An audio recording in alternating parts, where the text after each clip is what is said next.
벨사살 왕이 귀한 손님 1000명을 불러서 큰 잔치를 베풀고 그 1000명과 더불어 술을 마셨다. 벨사살 왕은 술을 마시면서 명령을 내려서 그의 아버지 느부갓네살 왕이 예루살렘 성전에서 가져온 금그릇과 은그릇들을 가져오게 하였다. 왕과 귀한 손님과 왕비들과 후궁들이 모두 그것으로 술을 마시게 할 참이었다. 그래서 예루살렘에 있는 하나님의 집 성전에서 가져온 금그릇들을 꺼내서 왕과 귀한 손님과 왕비들과 후궁들이 그것으로 술을 마셨다. 그들은 술을 마시고서 금과 은과 동과 철과 나무와 돌로 만든 신들을 찬양하였다. 그런데 바로 그때 갑자기 사람의 손이 나타나더니 촛대 앞에 있는 왕궁 석고 벽에다가 글을 쓰기 시작하였다. 왕은 그 손가락이 글을 쓰는 것을 보고 있었다. 그러다가 왕의 얼굴빛이 창백해지더니 공포에 사로잡혀서 넓적다리에 힘을 잃고 무릎을 서로 부딪히며 떨었다. 왕은 큰 소리로 외쳐서 주술가들과 점성술가들과 점성가들을 불러오게 하였다. 그들이 들어왔을 때 그는 바빌론의 지혜자들에게 말하였다. 누구든지 이 글자를 읽고서 그 뜻을 나에게 알려주는 사람은 자색 옷을 입히고 금 목걸이를 목에 걸어주며 이 나라에서 셋째가는 통치자로 삼겠다. 왕궁 지혜자들이 모두 나왔으나 아무도 그 글자를 읽는 사람이 없었고 그 뜻을 왕에게 알려주는 사람도 없었다. 벨사살 왕은 크게 낙심하여 얼굴빛이 변하였고 손님들도 당황하였다. 왕과 귀한 손님들의 고함 소리를 듣고서 왕의 어머니가 연회장으로 들어왔다. 왕의 어머니가 왕에게 말하였다. 임금님, 임금님의 만수무강을 빕니다. 임금님은 너무 번민하지 마시고 얼굴에서 근심을 떨쳐 버리시기 바랍니다. 임금님의 나라에 거룩한 신들의 영을 받은 한 사람이 있습니다. 그는 임금님의 아버지 때 명철과 총명과 신들의 지혜와 같은 지혜를 가진 사람으로 알려진 인물입니다. 임금님의 아버지 느부갓네살 왕께서는 그 사람을 마술사들과 주술가들과 점성술가들과 점성가들의 우두머리로 세우셨습니다. 그의 이름은 다니엘입니다. 그에게는 탁월한 정신과 지식과 꿈을 해몽하는 총명이 있어서 수수께끼도 풀었고 어려운 문제도 해결했습니다. 느부갓네살 왕은 그의 이름을 벨드사살이라고 부르셨습니다. 이제 다니엘을 불러보십시오. 그러면 그가 그 글자를 풀어서 임금님께 알려드릴 것입니다. 다니엘이 왕 앞에 나오니 왕이 다니엘에게 물었다.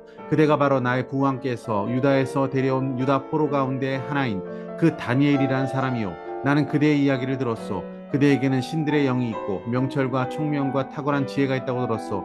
내가 지혜자들과 주술가들을 이리로 불러와서 이 글자를 읽고서 내 앞에서 그 뜻을 알아내라고 하였으나 그들이 이 글자의 뜻을 나에게 풀이하여 주지 못하였소. 그러나 나는 그대가 글자를 해석할 수 있고 어려운 문제도 풀 수 있다고 들었소. 지금 그대가 이 글자를 읽고 나에게 뜻을 풀이하여 주면 그대에게 자색 옷을 입히고 목에 금목걸이를 걸어주고 이 나라에서 셋째가는 통치자로 삼겠소. 할렐루야, 아름다운 새날입니다. 오늘 본문에는 바벨론 느부갓네살 왕의 이름이 사라지고 있습니다. 대신 벨사살이라고 하는 왕의 이름이 등장하고 있습니다. 그는 바벨론의 마지막 왕이었습니다. 그는 귀족 1000명을 위해서 큰 잔치를 베풀었고 술을 마시고 있는 중이었습니다. 시대적으로 보았을 때 바벨론은 극한 위기에 처해 있는 상황이었습니다. 메데, 바사 연합군이 바벨론의 대부분의 영토를 이미 정복한 상태였고 수도 바벨론 성을 2년 가까이 포위하고 있었던 그런 시기였습니다.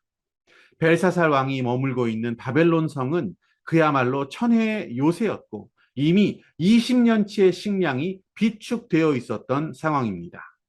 먹고 사는 것에 별 어려움이 없었고 자신들이 거하고 있는 이 성의 안전성을 신뢰하고 있었기 때문에 그들은 여전히 퇴폐와 향락 문화에 젖어 살고 있었던 것입니다.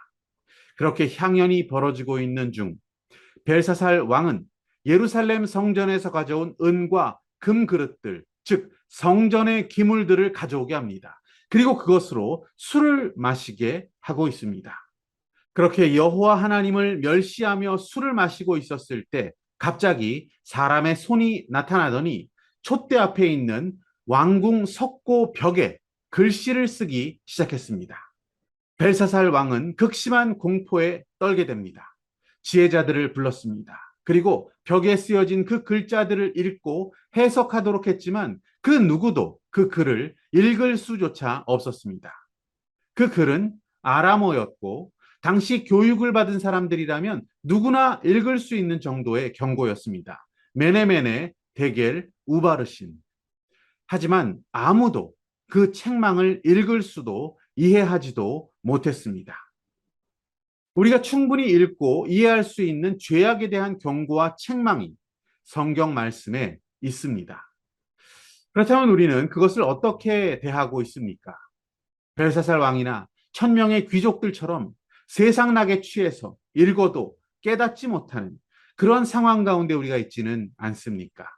하나님의 경고와 책망을 정확히 읽어낼 수 있는 자가 되기를 원합니다. 죄악에서 돌이켜 주님의 뜻을 따를 수 있는 자가 지혜로운 삶을 사는 자입니다. 오늘 붙드신 하나님 말씀과 믿음의 결단은 무엇입니까?